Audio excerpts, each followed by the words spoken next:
Hi ಸ್ನೇಹಿತರೆ, ಎಲ್ಲರಿಗೂ ನಮಸ್ಕಾರಗಳು. ತನು ಅಕಾಡೆಮಿ ಯೂಟ್ಯೂಬ್ ಚಾನಲ್ಗೆ ಸ್ವಾಗತ. ಸ್ನೇಹಿತರೆ, ನಮ್ಮ ಚಾನಲ್ಗೆ ಹೊಸ ವ್ಯೂವರ್ಸ್ ಆಗಿದ್ದರೆ ದಯವಿಟ್ಟು ಸಬ್ಸ್ಕ್ರೈಬ್ ಮಾಡ್ಕೊಂಡು ಸಪೋರ್ಟ್ ಮಾಡಿ. ಹಾಗೆ ಮುಂದಿನ ದಿನಗಳಲ್ಲೂ ಕೂಡ ಎಲ್ಲ ತರಹದ ಎಜುಕೇಷನಲ್ ಮತ್ತು ಕಾಂಪಿಟೇಟಿವ್ ಎಕ್ಸಾಮ್ಸ್ಗೆ ಸಂಬಂಧಪಟ್ಟ ಮಾಹಿತಿ ಮತ್ತು ತರಗತಿಗಳು ನಿಮಗೆ ಸಿಗ್ತಾ ಹೋಗ್ತವೆ. ಸಬ್ಸ್ಕ್ರೈಬ್ ಆಗಿ, ಹಾಗೆ ಪಕ್ಕದಲ್ಲಿ ಕಾಣಿಸುವಂತಹ ಬೆಲ್ ಐಕನ್ ಮೇಲೆ ಕ್ಲಿಕ್ ಮಾಡಿ. ನಾವು ಹಾಕುವಂಥ ವಿಡಿಯೋಸ್ ನಿಮಗೆ ನೋಟಿಫಿಕೇಷನ್ ಮುಖಾಂತರ ತಲುಪಬೇಕಂತ ಅಂದರೆ ಬೆಲ್ ಐಕನ್ ಪ್ರೆಸ್ ಮಾಡೋದರ ಮುಖಾಂತರ ಮತ್ತು ಅಲ್ಲಿ ಆಲ್ನದನ್ನು ಸೆಲೆಕ್ಟ್ ಮಾಡ್ಕೋಬೇಕು. ಆಗ ಮಾತ್ರ ನಾವು ಹಾಕುವಂಥ ವಿಡಿಯೋಸ್ ನಿಮಗೇನಿದ್ದಾವೆ ನೋಟಿಫಿಕೇಷನ್ ಮೂಲಕ ತಲುಪ್ತವೆ. ಸ್ನೇಹಿತರೆ, ನಿಮಗೆಲ್ಲರಿಗೂ ಗೊತ್ತಿರೋ ಹಾಗೆ SSLC ಎಕ್ಸಾಮಿನೇಷನ್ ಈಗಾಗಲೇ ಮುಗಿದಿದೆ. ಓಕೆನಾ. SSLC ಪರೀಕ್ಷೆ 1ರ ವಿಷಯವಾರು ಕೀ ಉತ್ತರಗಳನ್ನು ಈಗಾಗಲೇ ಮಂಡಳಿಯ ಜಾಲತಾಣದಲ್ಲಿ ಪ್ರಕಟಿಸಿರುವ ಕುರಿತು ಇದು ನೋಟಿಫಿಕೇಷನ್ ಆಗಿರುತ್ತೆ ಅಥವಾ ಸರ್ಕ್ಯುಲರ್ ಆಗಿರ್ತದೆ. 2025ರ SSLC ಪರೀಕ್ಷೆ 1ರ ಕೀ ಆನ್ಸರನ್ನು ಬಿಟ್ಟಿದ್ದಾರೆ. ನೀವು ಚೆಕ್ ಮಾಡ್ಕೊಳ್ಳಿ. ಇಲಾಖೆಯ ವೆಬ್ಸೈಟ್ಗೆ ಹೋಗಿ ನೀವು ಚೆಕ್ ಮಾಡಿಕೊಂಡು ಅಲ್ಲಿ ಏನಂತಂದರೆ ಒಂದು ಇಂಪಾರ್ಟೆಂಟ್ ಆದಂತಹ ಮಾಹಿತಿಯನ್ನು ತಿಳಿಸಿದ್ದಾರೆ.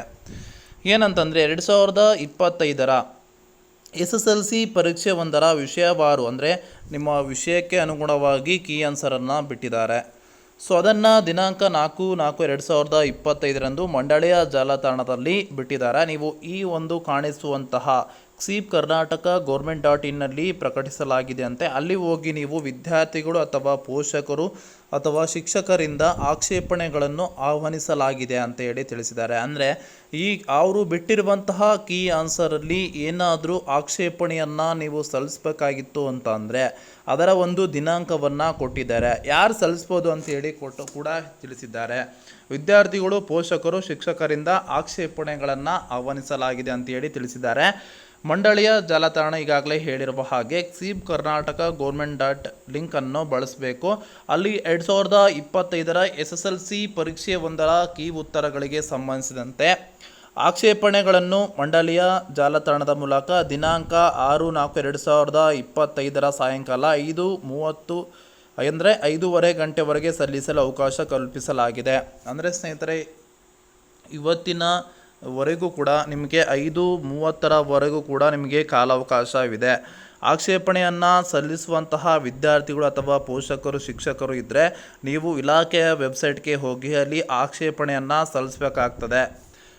ಸೊ ಇವತ್ತು ಕೊನೆಯ ದಿನಾಂಕ ಆಗಿರುವಂತಹದ್ದು. ಓಕೆ, ನೆಕ್ಸ್ಟ್ ಏನು ಹೇಳಿದ್ದಾರೆ, ಸದರಿ ಮಾಹಿತಿಯನ್ನು ತಮ್ಮ ಜಿಲ್ಲೆಯಲ್ಲಿ ಪ್ರಚುರಪಡಿಸಿ ವಿದ್ಯಾರ್ಥಿಗಳು, ಶಿಕ್ಷಕರಿಗೆ ಮಾಹಿತಿಯನ್ನು ತಿಳಿಯುವಂತೆ ಕ್ರಮ ಕೈಗೊಳ್ಳಲು ತಿಳಿಸಿದೆ ಅಂತೇಳಿ ಹೇಳಿದ್ದಾರೆ. ಆಕ್ಷೇಪಣೆಯನ್ನು ಸಲ್ಲಿಸುವಂಥವರಿದ್ದರೆ ಸೊ ಇಂದು ಸಂಜೆ 5:30ರ ಒಳಗೆ ನೀವು ಆಕ್ಷೇಪಣೆಯನ್ನು ಸಲ್ಲಿಸಬೇಕಾಗ್ತದೆ. ಓಕೆನಾ. ಇಲ್ಲಿ ನೀವು ನೋಡ್ಬೋದು, circular related to filing objection for key answer of 2025 SSLC examination 1ರ ಕೀ ಆನ್ಸರ್ಗೆ ಅಬ್ಜೆಕ್ಷನ್ ಏನಾದರೂ ಸಲ್ಲಿಸೋರಿದ್ದರೆ ನೀವು ಇದ್ರ ಮೇಲೆ ಕ್ಲಿಕ್ ಮಾಡಿ. ಇದ್ರ ಮೇಲೆ ಕ್ಲಿಕ್ ಮಾಡಿ. ಕ್ಲಿಕ್ಕರ್ for 2025 SSLC examination 1 key answer to file objection for key answer ಅಂತ ಏನಿದೆ, ಇದ್ರ ಮೇಲೆ ಕ್ಲಿಕ್ ಮಾಡಿದಾಗ ನಿಮಗೆ ಈ ಥರ ಇಂಟರ್ಪ್ರೇಸ್ ಓಪನ್ ಆಗುತ್ತೆ. ನೀವು ಕೀ ಆನ್ಸರನ್ನು ನೋಡಿಕೊಂಡು ನಿಮ್ಮ ಕ್ವಶನ್ ಪೇಪರಲ್ಲಿರುವಂತಹದ್ದು ನೋಡಿಕೊಂಡು ನಿಮ್ಗೆ ಏನಾದರೂ ಅಬ್ಜೆಕ್ಷನ್ ಆಗಿರುವಂತಹ ಇದ್ದರೆ ನೀವು ಅಬ್ಜೆಕ್ಷನ್ ಎಂಟ್ರಿ ಮಾಡ್ಬೋದು. ಎಂಟರ್ ದ ರಿಜಿಸ್ಟರ್ ನಂಬರ್ ಕೇಳುತ್ತೆ. ಆಮೇಲೆ ಎಂಟರ್ ರಿಜಿಸ್ಟರ್ ನಂಬರ್ ಕೊಟ್ಟು ವ್ಯೂ ಕೊಟ್ಟರೆ ನಿಮಗೆ ಅಲ್ಲಿ ಮಾಹಿತಿ ಸಿಗುತ್ತೆ. ಓಕೆನಾ. ನೆಕ್ಸ್ಟ್ ನೀವು ಕ್ಲಿಕ್ಕರ್ ಫಾರ್ SSLC 2025ರ ಒಂದು ಎಕ್ಸಾಮಿನೇಷನ್ 1ರ ಕೀ ಆನ್ಸರನ್ನು ಚೆಕ್ ಮಾಡ್ಕೋಬೇಕಂದ್ರೆ ಅದ್ರ ಮೇಲೆ ಕ್ಲಿಕ್ ಮಾಡಿ. ಆಗ ನೀವು ಇಲ್ಲಿ ನೋಡ್ಬೋದು ಫಸ್ಟ್ ಲ್ಯಾಂಗ್ವೇಜು, ಆಮೇಲೆ ನಿಮ್ದು ಯಾವ್ದು ಫಸ್ಟ್ ಲ್ಯಾಂಗ್ವೇಜು, ಯಾವುದಕ್ಕೆ ನೀವು ಆಕ್ಷೇಪಣೆಯನ್ನು ಸಲ್ಲಿಸ್ಬೇಕಂತ ಇರ್ತೀರಾ ಸೊ ಅದರ ಒಂದು ಕೀ ಆನ್ಸರನ್ನು ನೋಡ್ಕೊಂಡು ನೀವು ಆಕ್ಷೇಪಣೆಯನ್ನು ಸಲ್ಲಿಸ್ಬೋದಾಗಿದೆ. ಇದಿಷ್ಟು ಮಾಹಿತಿ ಆಗಿರುತ್ತೆ. ಈ ಮಾಹಿತಿ ನಿಮಗೆ ಇಷ್ಟವಾದಲ್ಲಿ ಖಂಡಿತ ಒಂದು ಲೈಕ್ ಮಾಡಿ ಮತ್ತು ಶೇರ್ ಮಾಡಿ. ನಮ್ಮ ಚಾನಲ್ಗೆ ಹೊಸ ವ್ಯೂವರ್ಸ್ ಆಗಿದ್ದರೆ ದಯವಿಟ್ಟು ಸಬ್ಸ್ಕ್ರೈಬ್ ಮಾಡ್ಕೊಂಡು ಸಪೋರ್ಟ್ ಮಾಡಿ. ಧನ್ಯವಾದಗಳು ಸ್ನೇಹಿತರೆ.